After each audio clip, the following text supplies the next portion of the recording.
आखिर कितना बड़ा है हमारा ब्रह्मांड? ये खगोल शास्त्र का एक फंडामेंटल क्वेश्चन है जिसका आज तक कोई सटीक जवाब नहीं है। हालांकि पृथ्वी से सबसे दूर दिखने वाले ऑब्जर्वेबल पॉइंट की मदद से हम ब्रह्मांड के डायमीटर का अनुमान लगा सकते हैं। हमारे ब्रह्मांड का जन्म आज से लगभग 13.7 बिलियन साल पहले बिग बैंग के कारण हुआ था।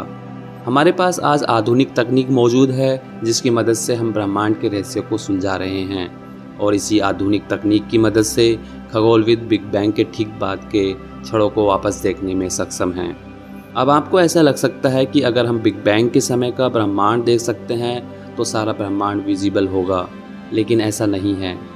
ब्रह्मांड का आकार इसके शेप और एक्सपेंशन सहित कई चीज़ों पर निर्भर करता है। 2013 में यूरोपियन स्पेस एजेंसी ने यूनिवर्स की ओल्डेस्ट लाइट का एक बहुत ही सटीक और डिटेल्ड मैप रिलीज़ किया था, जिससे पता चलता है कि हमारा यूनिवर्स लगभग 13.7 बिलियन साल पुराना है। यूनिवर्स की एज का पता एस्ट्रोनॉमर कॉस्मिक माइक्रोवेव बैकग्राउंड का अध्ययन करके निकालते हैं। चलिए आगे बढ़ने से पहले कॉस्मिक माइक्रोवेव बैकग्राउंड के बारे में थोड़ा सा जान लेते हैं।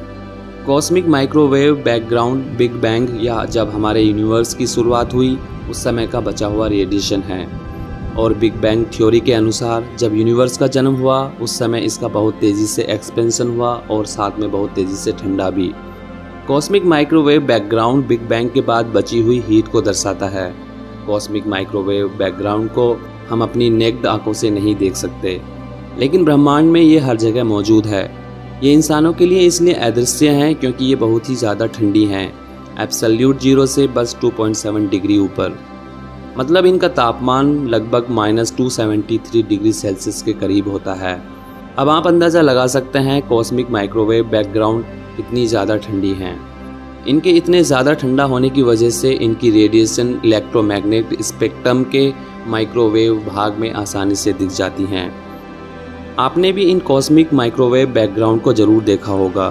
दरअसल पुराने ज़माने में जब हम टीवी देखा करते थे तो कभी कभी चैनल ठीक से नहीं आते थे और टीवी के स्क्रीन पर छोटे छोटे डॉट दिखाई देते थे।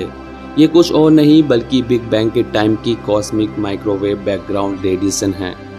जब ये cosmic microwave background radiation travel करके पृथ्वी तक आती है तो आसानी से ये पता लगा लिया जाता है कि ये कितनी दूर से आई हैं। यही वजह है जो हम जान पाए हैं कि हमारे यूनिवर्स का जन्म 13.7 बिलियन साल पहले हुआ था। दूरी और प्रकाश के संबंध के कारण एस्ट्रोनॉमर ब्रह्मांड के 13.7 बिलियन प्रकाश वर्ष दूर के क्षेत्र को आसानी से देख सकते हैं और पृथ्वी के चारों ओर टेलीस्कोप को घुमाकर 13.7 बिलियन प्रकाश वर्ष दूर देख सकते हैं, जिसका मतलब है पृथ्वी ऑब्जर्वेबल यूनिवर्स के अंदर है जिसका रेडियस 13.7 बिलियन प्रकाश वर्ष में फैला है। अब इससे ये लगता है कि हमारे ब्रह्मांड का डायमीटर लगभग 28 बिलियन प्रकाश वर्ष में फैला हुआ है, लेकिन ये उससे कहीं ज़्यादा है।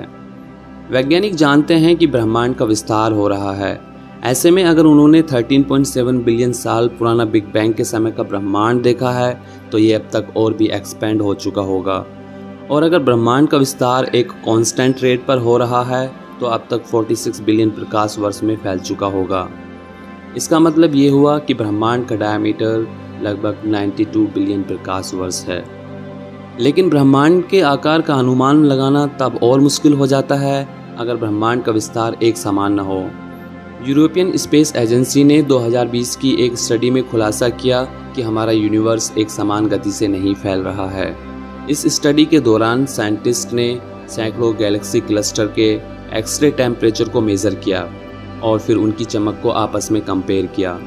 कुछ क्लस्टर अपेक्षा से कम चमकीले दिखाई दिए, जिससे पता चलता है कि वे समान गति से आगे नहीं बढ़ रहे हैं, जिसकी वजह डार्क एनर्जी हो सकती है। कुछ वैज्ञानिकों का मानना है कि हमारा यूनिवर्स लगभग 7 ट्रिलियन प्रकाश वर्ष में फैला हो सकता है। हालांकि आज हमारे पास बहुत सारे अध्ययन और स्टडीज़ भी हैं यूनिवर्स के असल फैलाव को लेकर, लेकिन कोई भी स्टडी यूनिवर्स के आकार का सटीक पता नहीं लगा पाई है। उम्मीद करते हैं फ्यूचर में हमारी टेक्नोलॉजी और ज़्यादा विकसित हो और हम अपने यूनिवर्स के आकार का सही पता लगा पाएँ। अगर आपको ये वीडियो अच्छी लगी तो वीडियो को लाइक और चैनल को सब्सक्राइब ज़रूर करें।